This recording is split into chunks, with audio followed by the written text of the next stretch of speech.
చివరికి ఈరోజు ఇక్కడికి వచ్చి చూస్తే కైటెక్స్ లాంటి పరిశ్రమ, యంగ్ వన్ లాంటి పరిశ్రమ, గణేష లాంటి పరిశ్రమ ఇవాళ దాదాపుగా 25-30 వేల మందికి ఈ కాకతీయ మెగా టెక్స్టైల్ పార్క్ నుంచి ప్రత్యక్ష ఉపాధి అవకాశాలు కల్పించే స్థాయికి చేరుకోబోతా ఉండడం నిజంగా కూడా చాలా సంతోషదాయకం.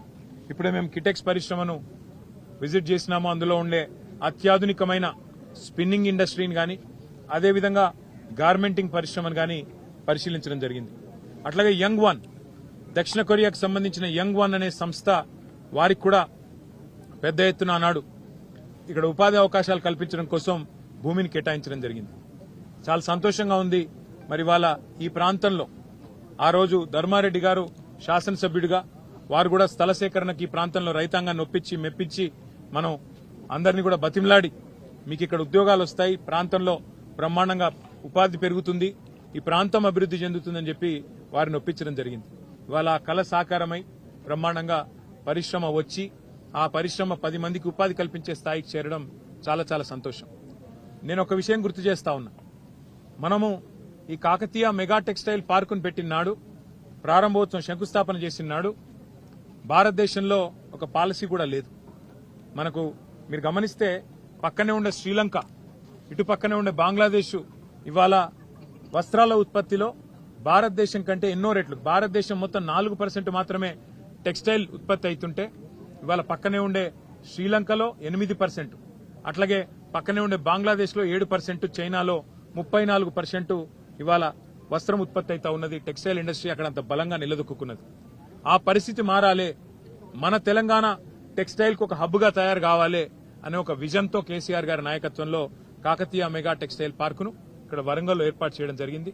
నాకు చాలా సంతోషంగా ఉంది. ఇవాళ మరి ఈ 2-3 పరిశ్రమలు ఆనాడు మనం తీసుకొచ్చినవి ఇవాళ ఇంకా తొందరగా ఉత్పత్తి పూర్తి చేసి మొత్తం పూర్తి స్థాయిలో మరి విస్తరిస్తే 30-40 వేల మందికి ఇక్కడనే ప్రత్యక్ష ఉపాధి అవకాశాలు, పరోక్షంగా దానికి రెట్టింపు దొరికే అవకాశం ఉంటుంది. పరిశ్రమ ఈ ప్రాంత రూపురేఖలే మార్చే అవకాశం కూడా ఉంటుంది. కాదు ఇంకా పనులు కొన్ని పెండింగ్ లో కనబడతా ఉన్నాయి, వాటిని పూర్తి చేయాలని చెప్పి నేను ప్రభుత్వాన్ని కూడా కోరుతా ఉన్నా. ఫ్లైఓవర్ ఆనాడు కేసీఆర్ ప్రభుత్వం మంజూరు చేసింది, ఆర్ఓబి మంజూరు చేసింది, దాన్ని పూర్తి చేయాలని చెప్పి కోరుతా ఉన్నా. అట్లాగే ఇంకా కొంత పార్క్ లోపల కూడా drainage system, sewerage system, common facilities కూడా కొంత అప్పుడే శాంక్షన్ అయినాయి. కానీ మరి ఈ 2 ఏళ్లు ఎందుకో మందకొడిగా నడుస్తున్నట్టున్నాయి. వాటిని కూడా పూర్తి చేయాలని చెప్పి కూడా నేను ప్రభుత్వానికి విజ్ఞప్తి చేస్తా ఉన్నా. ఎందుకంటే గవర్నమెంట్లు మారొచ్చుగాక, పార్టీలు ప్రభుత్వాలు మారుతుండొచ్చుగాక, కానీ రాష్ట్రం శాశ్వతం, రాష్ట్ర ప్రయోజనం శాశ్వతం. ఇట్లాంటి శాశ్వతంగా దీర్ఘకాలికంగా మరి ప్రజలకు ఉపాధి కలిగించే, ఉపాధి ప్రొవైడ్ చేసే ఈ కార్యక్రమాలు శాశ్వతం. కాబట్టి నేను రాష్ట్ర ప్రభుత్వాన్ని కోరుతా ఉన్నా, వరంగల్ జిల్లాకు, ఉమ్మడి వరంగల్ జిల్లాకు కేసీఆర్ గారు ఆనాడు ఇచ్చిన ఒక gift KMTP, Kakatiya mega textile park, దీన్ని పూర్తి స్థాయిలో వినియోగంలోకి తీసుకొని రావాల్సిందిగా కాంగ్రెస్ ప్రభుత్వాన్ని కోరుతూ, దానికి మా పార్టీ తరఫున కూడా ప్రధాన ప్రతిపక్షంగా ఎప్పటికప్పుడు మా సహకారం కూడా అందిస్తామని చెప్పి తెలియజేస్తూ, స్థానిక ప్రజాప్రతినిధులు కూడా తప్పకుండా ఇందులో ఉపాధి అవకాశాల విషయంలో చొరవ తీసుకోవాలి. స్థానికులకే ఉపాధి అవకాశాలు దొరికే విధంగా కేసీఆర్ గారు ఆనాడు ఏదైతే మరి ఈ కార్యక్రమాన్ని రూపకల్పన చేసినారో దాదాపు 1500-1600 ఎకరాల్లో మేము ఒరిజినల్ గా ఈ కార్యక్రమాన్ని డిజైన్ చేయడం జరిగింది. తదనంతరం కేంద్ర ప్రభుత్వం కూడా దీని నుండి స్ఫూర్తి పొంది కాకతీయ మెగా టెక్స్టైల్ పార్కు నుండి పీఎం మిత్ర అనే ఒక స్కీమ్ కూడా మనం 2017లో ఇక్కడ శంకుస్థాపన చేస్తే ఒక 4 ఏళ్ల తర్వాత పీఎం మిత్ర అనే కార్యక్రమం వాళ్ళు కూడా తీసుకొచ్చినారు. చాలా సంతోషం. ఇవాళ తెలంగాణ ఆచరిస్తుంది, దేశం అనుసరిస్తుంది అనే పద్ధతిలో, what Telangana does today India does tomorrow అనే పద్ధతుల్లో మనం పెట్టిన కాకతీయ మెగా టెక్స్టైల్ పార్కు ఇవాళ భారతదేశానికి ఆదర్శంగా నిలబడడం చాలా చాలా సంతోషం.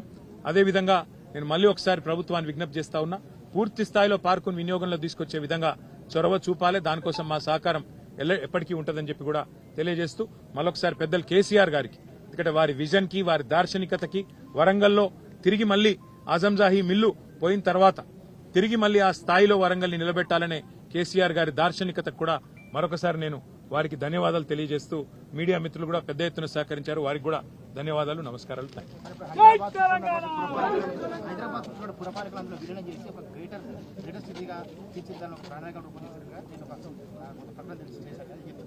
ఇక్కడ పరిస్థితి ఏంటి అంటే, కేసీఆర్ గారు ఉన్నప్పుడు 10 జిల్లాల తెలంగాణని 32 జిల్లాలుగా మార్చారు. కేసీఆర్ గారు ఉన్నప్పుడు మరి కొత్త రెవెన్యూ డివిజన్లు ఏర్పాటు చేసినారు. కొత్త పురపాలికలు ఏర్పాటు చేశారు. తాండాలను అప్గ్రేడ్ చేసి గ్రామ పంచాయతీలుగా చేసి 8,800 గ్రామ పంచాయతీల్ని 12,800లకు చేర్చినాం. అంటే మేమేమో అధికారాన్ని వికేంద్రీకరించే ప్రయత్నం చేశాం, ప్రజల దగ్గరికి ప్రభుత్వాన్ని తీసుకొని పోయే ప్రయత్నం చేశాం. మరి వాళ్ళ ప్రభుత్వం ఎవరితో చర్చించిందో తెలియదు. ఎందుకంటే అక్కడ మున్సిపాలిటీలు ఎక్కడ ఈరోజు తీర్మానాలు జరగలేదు. ఏ ఒక్క మున్సిపాలిటీ నుంచి కూడా కనీసం తీర్మానం కూడా తీసుకోలేదు. పోనీ మున్సిపాలిటీలు కొలువు తీరి లేవు కాబట్టి పోనీ ప్రజలతో అభిప్రాయం సేకరించినరా ప్రత్యక్షంగా అంటే ప్రజల అభిప్రాయం తీసుకోలేదు. పోనీ అఖిల పక్షం పెట్టి ఆల్ పార్టీ అభిప్రాయం తీసుకున్నారా? అది చేయలేదు. పోనీ శాసనసభ పెట్టి శాసనసభ్యుల అభిప్రాయం తీసుకున్నారా? అది చేయలేదు.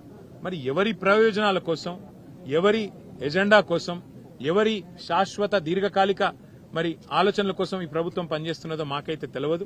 ఏ కారణం చేత ఈ ప్రతిపాదన ఇచ్చారు కూడా తెలియదు. బహుశా నేను అనుకోవడం అయితే కేవలం కొంతమంది రియల్ ఎస్టేట్ వ్యాపారులు, దళారులు, వారి ప్రయోజనాల కోసం మాత్రమే ఈ ప్రభుత్వం పనిచేస్తున్నదనేది స్పష్టంగా కనబడతా ఉంది.